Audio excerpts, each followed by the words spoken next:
करीब 3.5 मीटर पंखों के फैलाव वाला घुमक्कर अल्बाट्रॉस दक्षिणी गोलार्ध का शायद सबसे प्रभावशाली समुद्री पक्षी है और साथ ही विलुप्त होने का सबसे ज्यादा खतरा झेलने वाली चिड़िया भी। दक्षिणी महासागर के द्वीप समूहों में फ्रांस के क्रोजे आइलैंड्स पर ऑरी वाइमर्सकिर्श और उनकी टीम ने चिड़ियों को ट्रांसमीटर से लैस कर दिया है। पिछले पतझड़ से ही ये लोग अल्बाट्रॉस पक्षी की उड़ानों पर नजर रख रहे हैं। अल्बाट्रोस तूफानी समुद्र में भी बिना पंख फड़फड़ाए 70 से 80 किलोमीटर प्रति घंटे की रफ्तार से उड़ान भरते हैं। वे अपने पंखों का इस्तेमाल इधर उधर जाने के लिए करते हैं। ये सच है कि अल्बाट्रोस की उड़ान बहुत शानदार है। जब आप समुद्र में जाते हैं तो हर पक्षी विज्ञानी इनके उड़ान की झलक पाना चाहता है।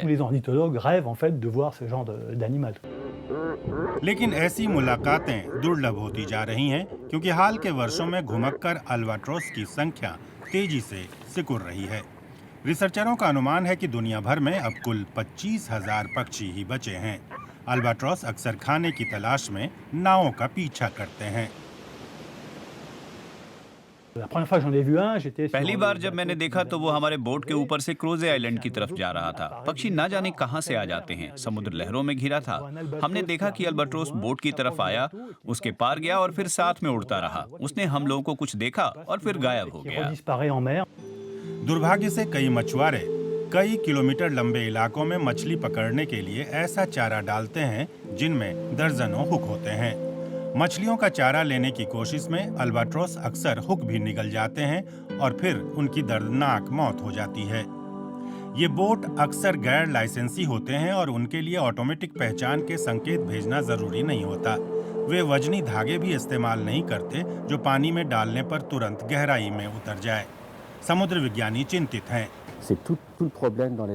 अंतर्राष्ट्रीय जल सीमा के साथ दिक्कत ये है कि यहाँ किसी का अधिकार नहीं है। अंतर्राष्ट्रीय संगठनों के पास कोई कानूनी उपाय नहीं है कि नावों को मछली के अवैध शिकार से रोक सकें।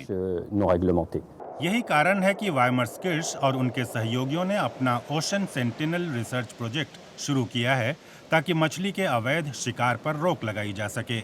उन्होंने अब तक 170 चिड़ियों में रडार ट्रांसमीटर फिट किया है जो ये भी पता लगा सकती है कि कौन सा बोट जरूरी सिग्नल नहीं भेज रहा। यहाँ ये ट्रांसमीटर है। इसमें एक जीपीएस एंटीना है जिससे ये पता चल जाता है कि किस जगह पर रडार का पता चला है। इसके बाद एक दूसरा एंटीना डाटा को सैटेलाइट के जरिए सीधे भेज देता है। वैज्ञानिकों ने चिड़ियों से मिले डाटा की तुलना मछली का अवैध शिकार करने वाली बोटों के डाटा से किया है। उन्होंने देखा है कि सागर में मौजूद 30% बोट के पास परमिट नहीं रहता। स्पेन में फिशरीज की महानिदेशक इस आरोप को सीधे खारिज कर देती हैं।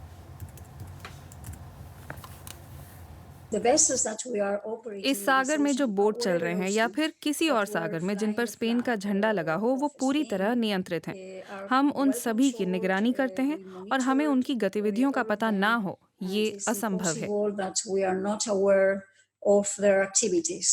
लेकिन पक्षी विज्ञानियों को अपनी रिसर्च पर भरोसा है।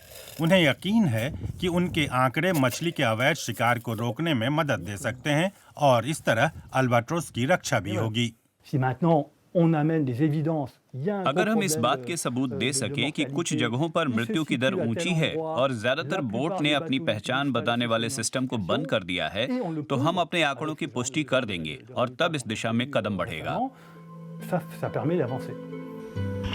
घुमक्कर अल्बाट्रॉस पर उनके काम ने ऑरी वाइमर्सकिर्श को एक संरक्षक के साथ ही रिसर्चर भी बना दिया है। वे जानते हैं कि इस पक्षी को बचाने के लिए ज्यादा समय नहीं है। यही वजह है कि वे मछली के अवैध शिकार पर आंकड़े जुटा रहे हैं।